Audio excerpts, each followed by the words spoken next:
শ্রুতির আড্ডা।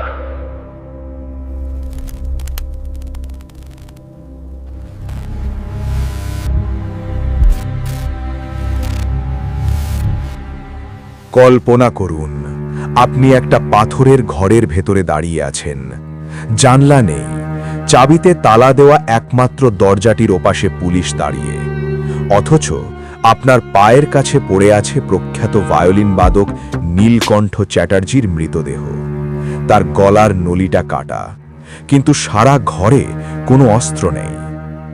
ঘরের এক কোণে একটা পুরনো গ্রামোফোন রেকর্ড ঘুরছে, ঘর ঘর শব্দে। আর সেই রেকর্ড থেকে ভেসে আসছে নীলকণ্ঠ বাবুরই শেষ মুহূর্তের গোঙানি। কিন্তু প্রশ্ন হলো, রেকর্ডারটা অন করল কে? ঘরের ভেতরে তো নীলকণ্ঠ ছাড়া আর কেউ জ্যান্ত নেই। আপনি কি তৈরি এই রহস্যের জট খুলতে? শুরু হচ্ছে আজকের গল্প, বন্ধ ঘরের অর্কেস্ট্রা। রাত তখন 2:45। তিলোত্তমা কলকাতা এখন গভীর ঘুমে আচ্ছন্ন। বালিগঞ্জের সেই পুরনো আমলের বিশাল ম্যানশন সুরবিতান আজ যেন এক অন্ধকার প্রেতপুরীর মতো দাঁড়িয়ে আছে। বৃষ্টির অঝোর ধারা জানলার কাঁচগুলোতে আছড়ে পড়ছে, আর সেই ঝোড়ো হাওয়ার শোঁ শোঁ শব্দের মাঝেই হঠাৎ একটা চিৎকার আকাশ বাতাস কাঁপিয়ে দিল। সেই চিৎকার কোনো সাধারণ মানুষের নয়, সেই চিৎকার ছিল স্বয়ং নীলকণ্ঠ চ্যাটার্জির। নীলকণ্ঠবাবুর ব্যক্তিগত সহকারী সুমিত দরজার বাইরে দাঁড়িয়ে থরথর করে কাঁপছিল। তার কপালে বিন্দু বিন্দু ঘাম। সে কয়েকবার দরজায় ধাক্কা দিল, কিন্তু ভেতর থেকে কোনো সাড়া নেই। দরজাটা সেগুন কাঠের তৈরি, বাইরে থেকে ভাঙা প্রায় অসম্ভব। সুমিত পাগলের মতো চিৎকার করতে শুরু করল, কিন্তু ঘরের ভেতর থেকে তখন শুধু একটা অদ্ভুত শব্দ ভেসে আসছে, যেন কোনো পুরনো গ্রামোফোন রেকর্ড কোথাও আটকে গেছে। ঘর, ঘর, ঘর। সেই শব্দের সাথে মিশে আছে এক অশরীরী নিস্তব্ধতা।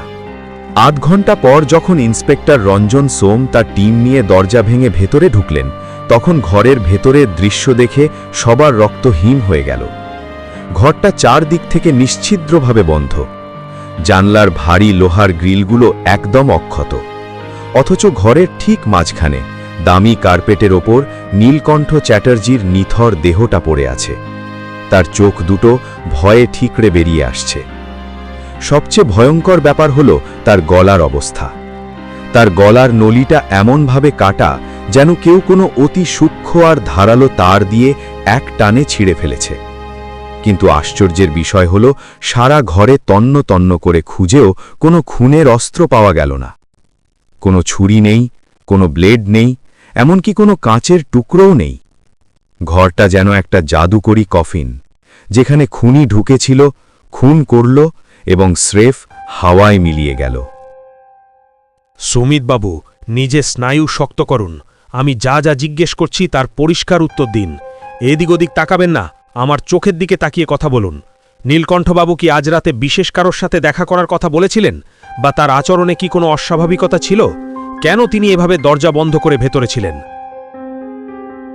স্যার, বিশ্বাস করুন, আমি কিছুই বুঝতে পারছি না। তিনি গত 3 দিন ধরে এই ঘরের দরজা খোলেননি।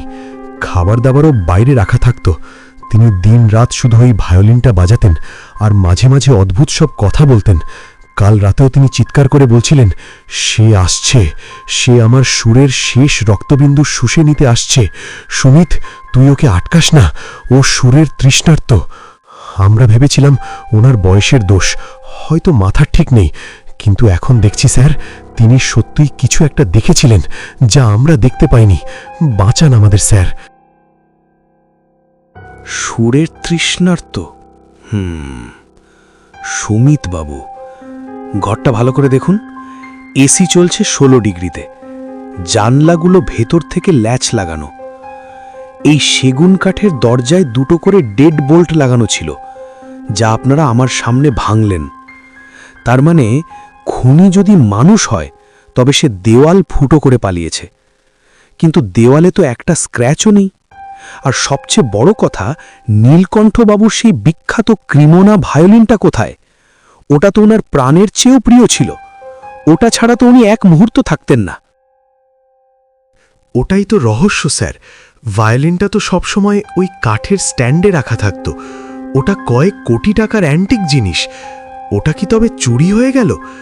কিন্তু চোর ঢুকলো কোন দিক দিয়ে? ছাদ দিয়ে? না স্যার, সেটারও তো কোনো রাস্তা নেই। আর এই গ্রামোফোনটা, এটা কে চালিয়েছে? রেকর্ডটা তো ঘুরছে, কিন্তু এতে কোনো গান বাজছে না কেন? সুমিতবাবু, একবার কান পাতন তো। এই শব্দের ভেতরে কি অন্য কিছু শুনতে পাচ্ছেন? ভালো করে শুনুন। রঞ্জনবাবু লক্ষ্য করলেন নীলকণ্ঠবাবুর ডান হাতের আঙুলগুলো এখনও রক্তে ভেজা। তিনি মৃত্যুর ঠিক আগে মেঝেতে রক্ত দিয়ে একটা অসম্পূর্ণ চিহ্ন এঁকে গেছেন, একটা ইংরেজি হরফ, বড় হাতের এস। এটা কি কোনো নামের আদ্যক্ষর নাকি অন্য কোনো সংকেত? ঠিক সেই সময় ফরেন্সিক টিমের একজন মেম্বার ঘরের কোণ থেকে চিৎকার করে উঠল, স্যার, এদিকে একবার আসুন, এটা অবিশ্বাস্য। রঞ্জনবাবু দ্রুত সেখানে গেলেন। দেওয়ালের এক কোণে একটা ছোট টিকটিকি মরে পড়ে আছে, কিন্তু দৃশ্যটা দেখে রঞ্জনবাবুর মতো অভিজ্ঞ অফিসারেরও শিরদাঁড়া দিয়ে একটা ঠান্ডা স্রোত বয়ে গেল। টিকটিকিটার দেহটাও ঠিক নীলকণ্ঠবাবুর গলার মতোই নিখুঁতভাবে দুটুকরো করা।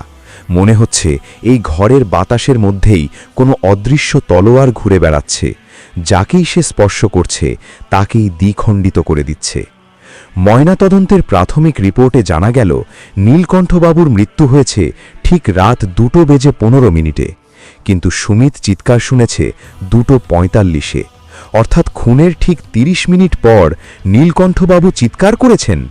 একজন মৃত মানুষ কি 30 মিনিট পর চিৎকার করতে পারে? নাকি ওই আধ ঘন্টা এই বন্ধ ঘরের ভেতরে অন্য কেউ ছিল যে নীলকণ্ঠবাবুর গলা নকল করে চিৎকার করেছিল? মৃত মানুষ কি চিৎকার করতে পারে? নাকি খুনের পর সেই বন্ধ ঘরের ভেতরে আধ ঘন্টা ধরে অন্য কেউ বসেছিল? ইন্সপেক্টর রঞ্জন সোমের মস্তিষ্কে এই প্রশ্নটা একটা বিষাক্ত পোকার মতো কামড়াতে শুরু করেছে। তিনি নীলকণ্ঠবাবুর লাশের দিকে আরও একবার নিবিড়ভাবে তাকালেন। ঘরের ভেতরে এসির হাড় কাঁপানো ঠান্ডা, অথচ রঞ্জনবাবুর কপালে ঘাম জমেছে। তিনি খুঁটিয়ে দেখতে লাগলেন মেঝের সেই রক্ত দিয়ে লেখা এস অক্ষরটা খুব তাড়াহুড়ো করে লেখা নয়, বরং খুব সাবধানে, যেন কোনো শিল্পী তার শেষ তুলির টান দিচ্ছেন। রঞ্জনবাবু হাঁটু গেড়ে মেঝের ওপর বসলেন। ফরেন্সিক টিমের আলোয় তিনি দেখতে পেলেন নীলকণ্ঠবাবুর নখের ভেতরে সাদা রঙের কোনো এক গুঁড়ো লেগে আছে। এটা কি ড্রাগস নাকি ভায়োলিনের রেজিন? রঞ্জনবাবু উঠে দাঁড়িয়ে ঘরটা আবার সার্ভে করতে শুরু করলেন। ঘরের আলমারিগুলো বন্ধ, দামি প্রাচীন আসবাবপত্রগুলো সমহিমায় দাঁড়িয়ে আছে। কোনো আলমারি ভাঙা হয়নি, কোনো লকার খোলা হয়নি। তাহলে আত্মায়ের উদ্দেশ্য কি কেবল ওই ক্রিমোনা ভায়োলিনটা ছিল, নাকি নীলকণ্ঠবাবুর প্রাণ নেওয়াটাই ছিল আসল লক্ষ্য? রহস্যের জ্বর চাড়াতে রঞ্জনবাবু এবার বাইরের হল ঘরে এসে বসলেন। একে একে ডাক পড়ল বাড়িতে থাকা সেই 3 জনের, যাদের ওপর সন্দেহের ছায়া দীর্ঘতর হচ্ছে। সুমন বাবু, আপনি নীলকণ্ঠ বাবুর একমাত্র সুযোগ্য শিষ্য। গত 10 বছর ধরে আপনি ওনার সাথে আছেন। আপনার গুরু মারা গেছেন, অথচ আপনার চোখে আমি এক ফোঁটা জল দেখতে পাচ্ছি না, বরং আপনার হাত দুটো কাঁপছে। বলুন তো, রাত 2 থেকে 3টের মধ্যে আপনি ঠিক কোথায় ছিলেন? আর ওই যে নীলকণ্ঠবাবু মেঝেতে এস লিখে গেছেন, আপনার নামও তো সুমন। কাকতলীয় নাকি কোনো ইঙ্গিত? ইন্সপেক্টর, আপনি আমাকে ভুল বুঝছেন। আমি কেন আমার গুরুকে মারতে যাব? হ্যাঁ, এটা সত্যি যে গত কয়েক মাস ধরে আমাদের মধ্যে সম্পর্কের টানাপোড়েন চলছিল। তিনি চাইছিলেন না আমি ওনার তৈরি করা কিছু বিশেষ সুর জনসমক্ষে বাজাই। তিনি বলতেন ওই সুরগুলো নাকি অভিশপ্ত, ওগুলো বাজালে বিপদ হবে। কিন্তু আমি ছিলাম উচ্চাকাঙ্ক্ষী। আর রাত 2টোর সময় আমি আমার নিজের ঘরে রেওয়াজ করছিলাম। কানে হেডফোন লাগানো ছিল, তাই আমি কোনো চিৎকার শুনিনি। আপনি বিশ্বাস করুন স্যার, ওই এস মানে সুমন নয়। নীলকণ্ঠবাবু মরার আগে নিশ্চয়ই অন্য কিছু বোঝাতে চেয়েছিলেন। তিনি সবসময় একটা কথা বলতেন, সুরের 7টি রং আছে রঞ্জন, কিন্তু 8ম রংটি হল মৃত্যু। আমি নিশ্চিত তিনি সেই 8ম রঙের কথা বলতে চেয়েছেন। সুরের অষ্টম রং, বেশ কাব্যিক উত্তর। কিন্তু পুলিশ কাব্য দিয়ে চলে না সুমনবাবু, চলে প্রমাণ দিয়ে। আপনি বসুন, আমি এবার নীলকণ্ঠবাবুর সৎকন্যা মীনাক্ষী দেবীকে ডাকতে চাই। শুনলাম ওনার সাথে নীলকণ্ঠবাবুর সম্পত্তি নিয়ে মামলা চলছিল। মামলা? ওটা তো ওপেন সিক্রেট ইন্সপেক্টর। আমার মা মারা যাবার পর এই বাড়ি আর এই বিশাল সম্পত্তির ওপর আমার অধিকার তিনি কেড়ে নিতে চেয়েছিলেন। তিনি চেয়েছিলেন তার সব সম্পত্তি কোনো মিউজিক ট্রাস্টকে দিয়ে দেবেন। স্বাভাবিকভাবেই আমি বাধা দিয়েছি, কিন্তু তার মানে এই নয় যে আমি ঘরের ভেতর অদৃশ্য হয়ে ঢুকে ওনাকে খুন করব। আমি কাল রাতে বাড়িতেই ছিলাম না। রাত 2:30 নাগাদ আমি একটা পার্টি থেকে ফিরেছি। গেটের দারোয়ান তার সাক্ষী। আমি যখন গাড়ি নিয়ে ভেতরে ঢুকি তখন নীলকণ্ঠবাবুর ঘর থেকে অদ্ভুত একটা ধীর গতির ভায়োলিন বাজার শব্দ আসছিল। আমি ভেবেছিলাম বুড়ো হয়তো আবার পাগলপন্থী শুরু করেছে। কে জানতো ওটা ওনার জীবনের শেষ অর্কেস্ট্রা। আর ওই এস অক্ষর, ওটা হয়তো ওনার প্রিয় সেই স্ট্রাটা মিউজিক কোম্পানির লোগো হতে পারে, যারা ওনাকে অনেক দিন ধরে ব্ল্যাকমেল করছিল। ইন্ট্রিগড? ব্ল্যাকমেল? মিউজিক কোম্পানি নীলকণ্ঠ চ্যাটার্জির মতো মানুষকে ব্ল্যাকমেল করছিল? এটা তো আগে শোনেননি সুমিতবাবু। স্যার, আমি জানতাম না। তবে নীলকণ্ঠবাবু মাঝে মাঝে খুব ভয় পেতেন। তিনি বলতেন তারা আমার ভায়োলিনের তার চুরি করতে চায়, কারণ ওটা সাধারণ কোনো তার নয়। স্যার, আমি তখন গুরুত্ব দিইনি, ভেবেছিলাম ভায়োলিন পাগল মানুষ তো, তাই ওসব বলছেন। রঞ্জন সোম চুপ করে গেলেন। 3টে আলাদা বয়ান, 3টে আলাদা মোটিভ, কিন্তু কোনোটাতেই বন্ধ ঘরের রহস্য মিটছে না। যদি মীনাক্ষী দেবী রাত 2:30 ভায়োলিনের শব্দ শুনে থাকেন আর ফরেন্সিক বলছে নীলকণ্ঠবাবু 2:15 মারা গেছেন, তবে সেই আধ ঘন্টা ভায়োলিনটা বাজাচ্ছিল কে? রঞ্জনবাবু আবার সেই বন্ধ ঘরের ভেতরে ঢুকলেন। এবার তিনি দেওয়ালের প্রতিটি ইঞ্চি পরীক্ষা করতে লাগলেন। হঠাৎ তার নজর পড়ল এসি ভেন্টের উপর। এসির ভেন্টের ভেতর সরু একটা রূপালী সুতোর মতো কিছু একটা চিকচিক করছে। তিনি চিমটে দিয়ে সেটা টেনে বের করলেন। সেটা ভায়োলিনের কোনো সাধারণ তার নয়, ওটা একটা বিশেষ ধরনের ফাইবার অপটিক তার, যা অত্যন্ত শক্তিশালী এবং ধারালো হতে পারে। ঠিক সেই মুহূর্তে ঘরের সেই নিস্তব্ধ গ্রামোফোনটা আবার নিজে থেকেই ঘুরতে শুরু করল। ঘর ঘর ঘর। আর এবার সেই আর্তনাদের বদলে ভেসে এলো একটা অট্টহাসি, একটা যান্ত্রিক ধাতব হাসি। সারা ঘরের আলোগুলো একবার দপ করে জ্বলে উঠে নিভে গেল। রঞ্জনবাবু বুঝতে পারলেন তিনি একা নন। এই অন্ধকার ঘরে কেউ একজন তার প্রতিটি পদক্ষেপ লক্ষ্য করছে। কে কে ওখানে? সামনে এসো। সুমিত, টর্চটা জ্বালো। কনস্টেবল, দরজা আগলাও, কেউ যেন বাড়ি থেকে বেরোতে না পারে। টর্চের আলো যখন কোণায় পড়ল, রঞ্জনবাবু যা দেখলেন তাতে তার হাতের রিভলভারটা প্রায় পড়ে যাচ্ছিল। নীলকণ্ঠবাবুর সেই বিখ্যাত ভায়োলিনটা শূন্যে ভাসছে। না, শূন্যে নয়, সিলিং থেকে ঝুলে থাকা কতগুলো অদৃশ্য তারের জালে ওটা আটকে আছে। আর সেই তারগুলো নড়াচড়া করছে, ঠিক যেন একটা মাকড়সার জাল। সেই জালের মাঝখানে একটা চিরকুট গোজা, রক্ত দিয়ে লেখা, সুর চুরি হয়নি ইন্সপেক্টর, সুর মুক্তি পেয়েছে, এবার আপনার পালা। কে এই অদৃশ্য জালের কারিগর? এস অক্ষরের আসল মানে কি তবে স্পাইডার, নাকি অন্য কিছু? আর কিভাবে একটা বন্ধ ঘরকে মৃত্যুকূপে পরিণত করল?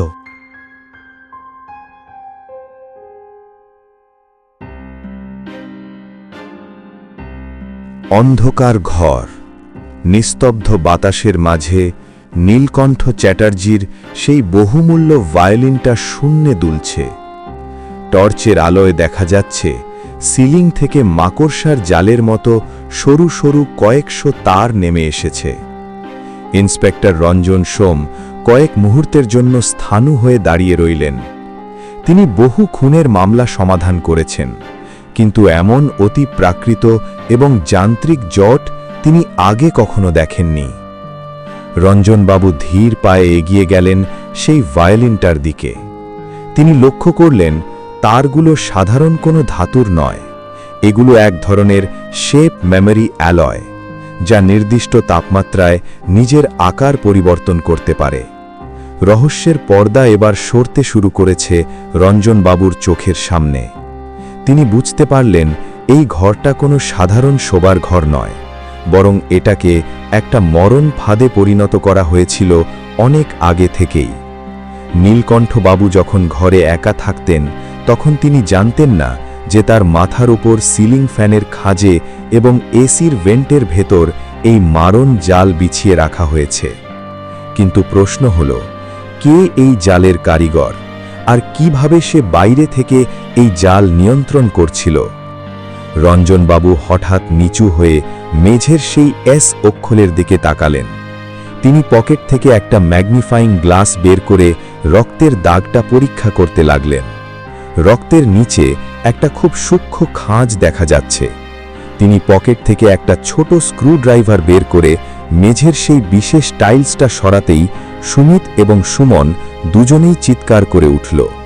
টাইলসের নিচে কোনো সিমেন্ট নেই, আছে এক গুচ্ছ ইলেকট্রনিক সার্কিট এবং একটা ছোট ব্লুটুথ রিসিভার। আপনারা হয়তো ভাবছেন, একটা বন্ধ ঘরে খুনি না ঢুকে কিভাবে খুন করল? উত্তরটা এই মেঝের নিচে আর ওই সিলিংয়ের তারের মধ্যে লুকিয়ে আছে। নীলকণ্ঠবাবুকে কোনো মানুষ নিজের হাতে খুন করেনি, তাকে খুন করেছে তার নিজেরই প্রিয় যন্ত্র, এই ভায়োলিন।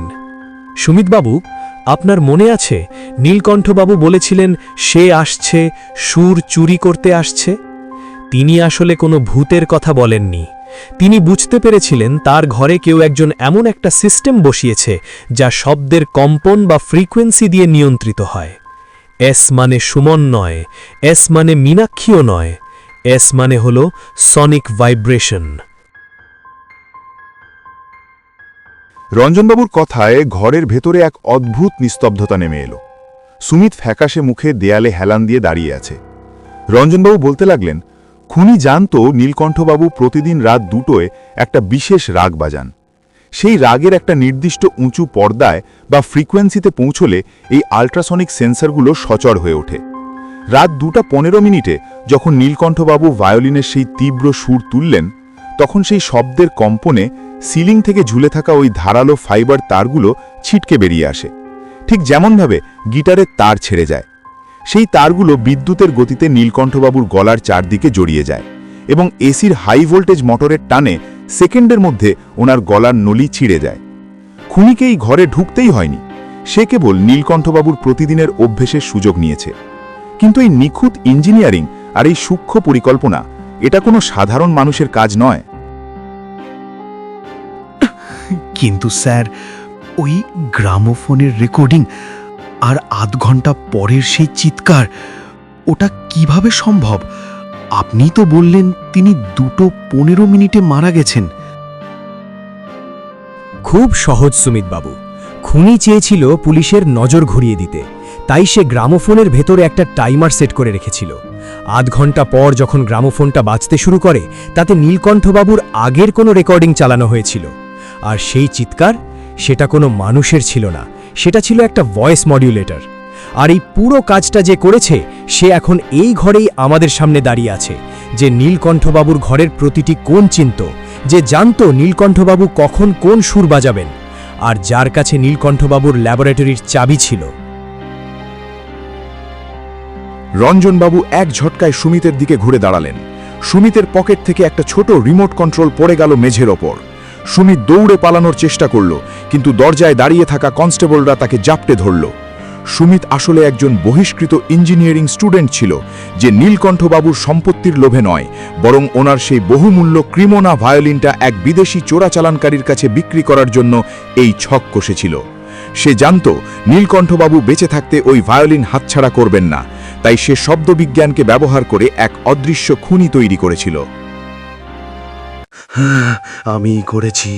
বুড়োটা সুর নিয়ে পড়ে থাকতো আর আমি দারিদ্রে ধুকতাম। ওটা কেবল একটা কাঠের টুকরো ছিল না স্যার, ওটা ছিল আমার রাজকীয় জীবনের চাবিকাঠি। কিন্তু ওই সুর, ওই শেষ সুরটা এখনো আমার কানে বাজছে, ওটা আমাকে ছাড়বে না। সুমিতকে যখন পুলিশ ভ্যানে তোলা হচ্ছিল, তখনও সুরবিতান ম্যানশনের জানলা দিয়ে একটা অদ্ভুত ভায়োলিনের সুর ভেসে আসছিল। বাতাস নেই, মানুষ নেই, তবু শূন্যে ঝুলন্ত সেই ভায়োলিনটা যেন নিজে নিজেই বেজে উঠল। রঞ্জন সোম বারান্দায় দাঁড়িয়ে একটা সিগারেট ধরালেন। তিনি জানেন, বিজ্ঞানের ব্যাখ্যা দিয়ে হয়তো খুন ধরা যায়, কিন্তু কিছু সুরের রেশ থেকে যায় চিরকাল। নীলকণ্ঠ চ্যাটার্জি চলে গেছেন, কিন্তু তার শেষ অর্কেস্ট্রা এই ঘরেই বন্দী হয়ে রইল। রাত শেষ হয়ে আসছে, কলকাতার আকাশে ভোরের আলো ফুটছে, কিন্তু শ্রুতি রহস্যের আড্ডার আজকের এই অধ্যায়টি শ্রোতাদের মনে এক গভীর আতঙ্কের সুর রেখে গেল। বন্ধ ঘরের রহস্য মিটেছে ঠিকই, কিন্তু সেই অদৃশ্য তারের জাল কি সত্যিই ছিঁড়েছে, নাকি কোনো এক অন্ধকার কোণে এখনও অপেক্ষা করছে পরবর্তী কোনো শিকারের জন্য? আপনারা শুনছিলেন আমাদের আজকের বিশেষ নিবেদন, বন্ধ ঘরের অর্কেস্ট্রা। গল্পটি ভালো লাগলে আমাদের চ্যানেলটি সাবস্ক্রাইব করুন এবং সাথে থাকুন পরবর্তী রহস্যের সন্ধানে। শুভরাত্রি।